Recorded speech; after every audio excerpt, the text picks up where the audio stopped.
आपके ये अब जुडिशियल एक एक्टिविज्म जो है, ये हाइपर एक्टिविज्म जो है हम देख रहे हैं, और ये हाइपर एक्टिविज्म इफ्तिखार चौधरी के ज़माने से अपने यानी इंट्रोड्यूस हुआ। उसके बाद ये इसने बहुत तबाही करता हुआ, बर्बादी करता हुआ, स्टील मिल की हमारी डील हो गई थी उस वक़्त, वो बर्बाद करता हुआ, मतलब ये मुख्तलिफ हमने रवायात देखी, तबाहकुन रिवायत ये आगे भी कायम रही, साकिब निसार रहा या उसके बाद को अजमल मियाँ, वो सईद खोसा वगैरह, और आजकल ये मौजूदा चीफ जस्टिस। ये बिल्कुल आपने देखा, हम भी देख रहे हैं, पूरी कौम देख रही है कि ये जितनी लड़ाई है इसमें ना कोई आईनी सवाल दरपेश है, ना इसमें कोई कानूनी मामला दरपेश है, ये बिल्कुल ही एक सियासत हो रही है। और मतलब है कि पीटीआई के कहिए कि इश्क में गिरफ्तार होके पूरी तमाम वो कौम जो कि पीटीआई को सपोर्ट नहीं करती, या वो तमाम हिस्सा जो, एक छोटा सा नुक्ता, पीटीआई के इश्क में गिरफ्तार है कौन? जज साहब या कोई और? नहीं बड़ी जी, जज चीजें। साहिबान खुद हैं,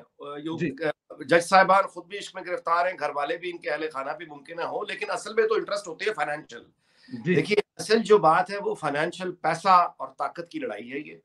और वो तमाम लोग जो ये जनरल बाजवा के 6 साल दौर में वो पूरा एक जो सेटअप बना हुआ था, वो लोगों ने वो काली दौलत कहिए, रियल एस्टेट की दौलत कहिए, बेपनाह करप्शन की जो दौलत कहिए, उनको वो अब अपने हाथों से जाता हुआ दिखाई दे रहा है। तो इमरान खान को वो बतौर एक चेहरे के इस्तेमाल कर रहे हैं, उसकी अपनी हैसियत नहीं है इतनी, हम्म।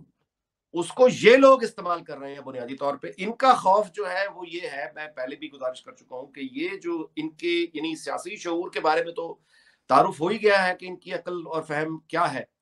तो इनकी सोच किसी ना यानी ये है कि किसी भी तरीके से इमरान खान को रिटायरमेंट से पहले जो है वो उसकी हुकूमत लाई जाए, और उसके बाद उस पार्लियामेंट से आइन में कोई तब्दीली करवा के, एक तो ऊपर आता बंदयाल की जो रिटायरमेंट की एज है वो अगर ज्यादा हो जाए तो इसको 1-2 साल की एक्सटेंशन मिल जाती है, तो उससे फिर जस्टिस कायस फायज ईसा का रास्ता रोका जाए। यानी एक शिकार वो असल में उससे डरे हुए हैं। अच्छा, फिर इनका ख्याल ये है कि ये पहले उसका रास्ता, उनका रास्ता रोकेंगे फायज ईसा का, उसके बाद इनका फिर ये है कि ये जनरल आसिम मुनीर की तकर्री को भी बताजा बनाकर उनसे भी कोई यानी उनकी जगह पे कुछ ये लाने की कोशिश करेंगे। तो ये तो एक ऐसा कब्जा ग्रुप है जो किसी आइन, कानून, किसी रिवायत को नहीं मानता। ये बुनियादी तौर पे कब्जा ग्रुप है जो किसी भी तरीके से अपने कब्जे को बरकरार रखना चाहता है। और मैं आपसे गुजारिश करूं कि ये चूंकि अब जज खुद आइन तोड़ बैठे हैं और तौहीन अदालत कर चुके हैं, मतलब है कि वो उमर अता बंदयाल ने खुद, यानी जब आप रजिस्ट्रार से एक सर्कुलर जारी करवाते हैं मुस्तकबिल के चीफ जस्टिस के यानी जुडिशियल ऑर्डर का, आप उसको नल एंड वॉइड कराने की कोशिश करें, इररेलेवेंट करने की कोशिश करें, तो आइन तो ये तौहीन अदालत है, ये तौहीन अदालत है। जब आपका ब्रदर जज जो who is equally must be equally respected because he commands the equal respect, और वो मतलब है कि बेंच जो है वो टूटता है, और वो टूटते हुए अपने रिमार्क्स को अदालती रिकॉर्ड का हिस्सा बनाता है कि मेरी बात ना कोई सुनने को तैयार है, ना समझने को तैयार है, और यहाँ पे तो पहले से ही फैसले हो चुके हुए हैं, और ये अदालती रिकॉर्ड का हिस्सा बना के वो फिर ये दुआएं मांगता हुआ अपने निजाम के लिए जाता है कि इसको अब अल्लाह ही इस पर रहम करे, अदल के निजाम पे। ये तौहीन अदालत है, ये तौहीन है उस मोसेस जज की, मंदोखेल की। अच्छा, जस्टिस याया आफरीदी का लिखा हुआ तफसीली फैसला आ चुका है, ये जी। उनके फैसलों की तौहीन हो रही है। ये जस्टिस कायस फाइज ईसा का जो अभी फैसला है, ये उसके फैसले की तौहीन हो रही है। ये कल जो समाअत होने जा रही है, ये एक ऐसे अज खुद नोटिस पर होने जा रही है जिसका वजूद ही खत्म हो चुका हुआ है। अज खुद नोटिस का वजूद अब रहा ही नहीं है। अच्छा, उसकी जो वजह बताई गई है जस्टिस याया अफरीदी ने अपने फैसले में, वो बिल्कुल लॉजिकल है। वो खुद सुप्रीम कोर्ट का फैसला है कि जो मामला पहले से ज़ेर इल्तवा है लाहौर हाई कोर्ट में भी, पेशावर हाई कोर्ट में भी, वो अज खुद नोटिस हो ही नहीं सकता। हो तो ही नहीं ये एक सकता। ऐसा अज खुद नोटिस है जिसका वजूद ही नहीं है, मौजूद ही नहीं है, और उस पर ये कार्रवाई हो रही है। अच्छा, ये कार्रवाई होने का समाअत जो कल रखी गई है और वही 3 जजेस के साथ, ये बिल्कुल खुली तौहीन अदालत है, खुली तौहीन मतलब अदालत। 7 से ये 3 हो गए हैं, 7 ने शुरू की थी और 3 पे पहुंच गया काम। ये तौहीन अदालत है ना जी, ये तौहीन अदालत हो रही है। ये साथी जजों की तौहीन हो रही है, उनके फैसलों की तौहीन हो रही है। आइन का आइन मतलब है कि प्रैक्टिकली तोड़ा जा चुका है, रिवायात तोड़ी जा चुकी है। अच्छा, जब इस हद तक बात पहुंच जाए, और हमारे सामने पहुंच चुकी है, तो उसके बाद फिर मैं ये समझता हूं कि ये इंतजार करना कि पीर को ये क्या फैसला देंगे, उसके बाद फिर ये कि रद्द-ए-अमल क्या होगा, मेरा नहीं ख्याल कि अब इतना ये कोई सेन अप्रोच होगी या इसको, क्योंकि दूसरे तो आइन तोड़ चुके, अब तो आपने करना है ना जो करना है। अब देखिए मिसाल दे रहा हूं, जी ये बात संदेला साहब हमारे मुल्क की तारीख में और जो मौजूदा इसकी तरकीब है ताकत के निज़ाम की, अच्छा बुरा छोड़ दें, लेकिन जो तरकीब इस वक्त मौजूद है उसके मुताबिक अब ये फैसला यानी अवाम और कौम तो बाद में खैर करती रहेगी, वो तो इलेक्शन में करते हैं। असल में ये फैसला इस बहरान का अब अस्करी क़यादत के हाथ में है। अच्छा, अब फर्ज कीजिए चीफ जस्टिस उमर अता बंदयाल ये रिकॉर्ड का हिस्सा बना के कल अपनी समाअत के दौरान रिमार्क्स दे चुके हैं कि हमें इलेक्शंस करवाने के लिए और आइन के लिए फौज को बुलाना पड़ा तो हम फौज को बुलाएंगे। ये वो कह चुके हैं कि हम फौज को जी बुलाएंगे। जी अच्छा, अब हुकूमत या जिनके खिलाफ भी ये अपना कार्रवाई अब हो रही है, अब उनके पास दो चॉइसेस हैं। मुकाबिल तो वो किसी आइन कानून को, रवायत ज़ाब्ते को वो नहीं मानता, ना ही कोई सच्चाई को मानता है, ना ही किसी फैक्ट को मानता है, ना ही किसी अदल को मानता है, ना वो इंसाफ को मानता है। वो सिर्फ और सिर्फ जोरे बाजू पर कब्जा चाहता है और उसके लिए वो किसी भी हद तक जाने से यानी तैयार है। अब आप फर्ज कीजिए वो ये ऑलरेडी कह चुका हुए हैं कि वो फौज को बुलाएंगे। पीर के दिन ये मौजूदा वजीर आजम पे तौहीन लगा के उसको फारिग कर दें, पागलपन है ना, जुनून है। जी बिल्कुल बिल्कुल कर भी सकते हैं। और आपको पता है ये रिपोर्टेड भी हो रहा है कि इमरान खान साहब ये आइडिया दे चुके हैं उनको। ऑलरेडी उनके पूरा एक नुक्ता नजर है जी बड़ा। आज भी आप देखें उनके जो सपोर्टर्स हैं वो कह रहे हैं कि चीफ जस्टिस उमर अता बंदयाल जो है उसके पास दो चॉइसेस हैं, या वो खामोशी से घर चला जाए और या फिर burn the house down with him. वो कहते हैं बर्न द हाउस, यानी जी ये है बेसिकली कि इसको जला दो, जो कुछ है इसको जला के चले जाओ। अच्छा, अब मुझे जलाने का क्या तरीका है, मैं आपसे गुजारिश कर रहा हूं। वजीर जी आजम को वो तौहीन लगा के फारिग कर सकता है, उसके अलावा पागलपन में तो कुछ भी हो सकता है जी। वो नेशनल असेंबली को तहलील करने का हुक्म जारी कर दे, फिर क्या करेंगे आप? वो कर दे, पागलपन है, बिल्कुल पागलपन है, लेकिन कर दे, बहरान तो पैदा हो गया। वो साकिब निसार को ही निगरान वजीर आजम बना दे, फिर पंजाब की निगरान हुकूमत डिसॉल्व करके वहां पे साकिब निसार को जिम्मेदारियां दे दे, फिर ये सब कुछ हो सकता है ना। कुछ भी पागलपन है, बिल्कुल ठीक जुनून है, हो ठीक सकता। ठीक ठीक। अच्छा, अब जब ये हो गया कि जी उसने वजीर आजम को ही फारिग कर दिया जी तौहीन लगा के, तो फिर भी तो आपने रद्द अमल देना है। तो पहले क्यों नहीं? अच्छा, फिर जब आप रद्द अमल देंगे तो वो रद्द अमल यानी मुमकिन है फिर वो रद्द अमल कुछ भी ना हो। आपका प्रिंसिपल सेक्रेटरी कह दे कि जी आप तो मसला खत्म हो गया है, इंतजामिया इनकार कर दे अहकामात पर कि सुप्रीम कोर्ट ने हम नाहल तो कर दी, अब क्या करें, तौहीन तो लगा दी। अच्छा, तो अब एक तरीका ये कि उसका इंतजार करें कि वो ये कर सकता है और ये करे, और ये फिर रद्द अमल देते रहे रोते धोते। दूसरा तरीका ये है कि ये कोई एक्शन ले।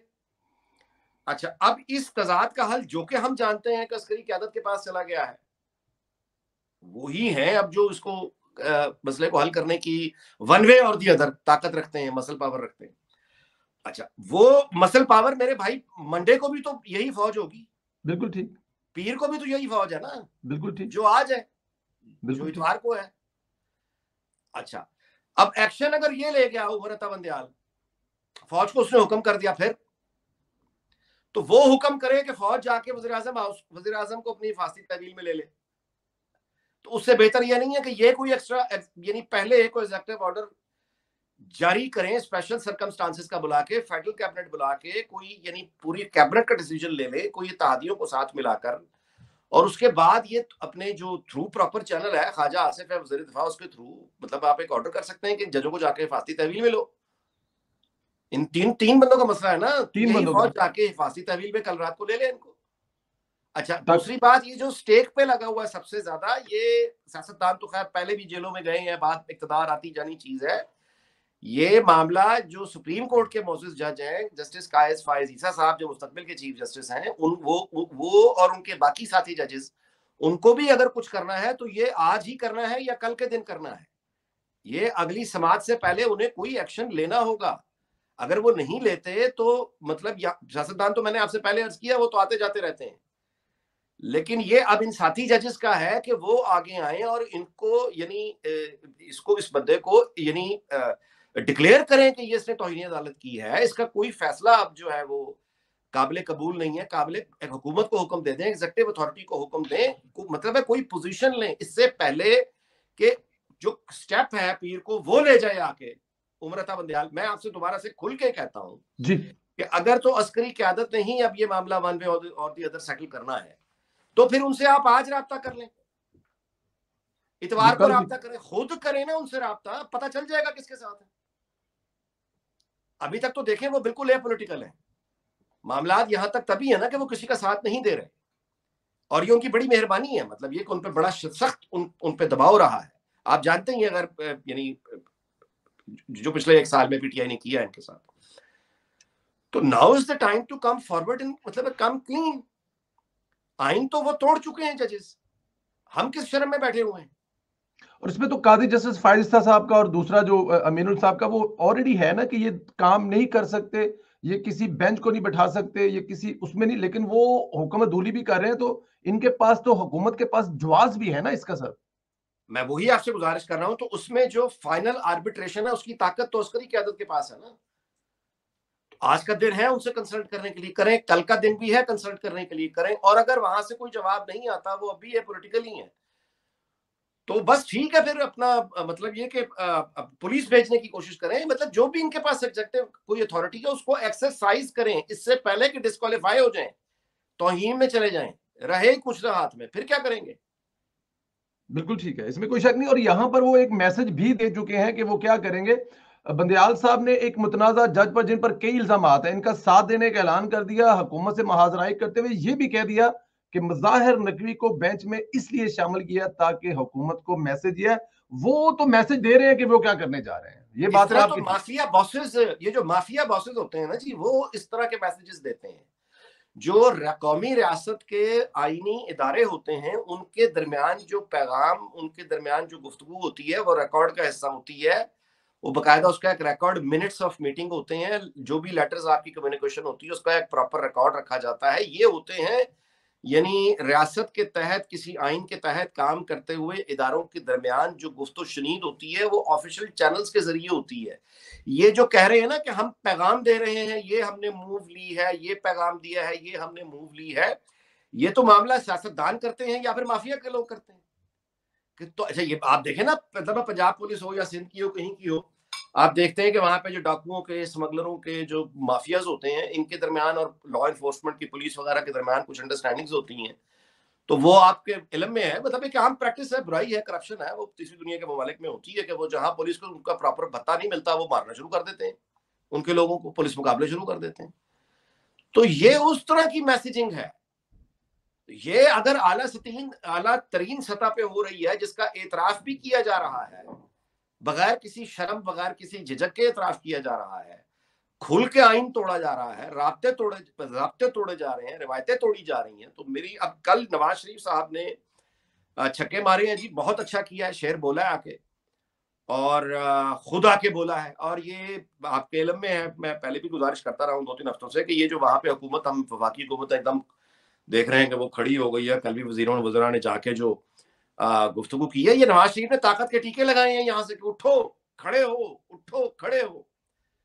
जिस पर भी ये आपने कल मरीम नवाज को भी देखा, वो भी मतलब है मुस्तकिल मौजूद रही सोशल मीडिया पे अपनी लीडरशिप देने के लिए, और वो मुस्तकिल अपना यानी बयान भी करती रही। तो ये लीडरशिप का यानी फ्रंट, अब आप देखें कि ये नवाज शरीफ और मरियम नवाज का जो बयानिया है, पहले दिन से अगर उठाया होता तो आज यहाँ पहुंचे ना होते। अब बहुत से लोगों के ख्याल में ऑलरेडी देर हो चुकी है, लेकिन बहरहाल इन्होंने अब वो एक बयानिया अपनाया है अग्रेसिव वाला, तो इनको अब जो आप उसका एक नतीजा तो देखिए जी निकलेगा, या तो इसका नतीजा आपके हक में निकलेगा इस अग्रेसिव बयानिए का। अग्रेसिव बयानिए का मतलब ये कि कानून की हुक्मरानी, आइन की जी हुक्मरानी। जी तो ये वाला जो अग्रेसिव बयानिया है, या तो ये आपको मतलब फतह देगा, और या फिर आप लड़ते हुए तो शहीद होंगे ना यार। मतलब सिटिंग डक की तरह बैठे हुए दूसरा आके फारिग कर जाए, झाड़ू देके चला जाए, और आपको पता भी हो कि कोई ना कोई आएगा और वो फायरिंग कर सकता है और मार भी सकता है। बिल्कुल ठीक। सर देखिए, कल अभी आपने कहा मियां मोहम्मद नवाज साहब, कल उन्होंने भी फुल कोर्ट का कहा, पूरी कौम भी फुल कोर्ट चाहती है, तमाम सियासी जमातें भी कह रहे हैं, वो इनसे ये नहीं कह रहे कि आप ना करे करें,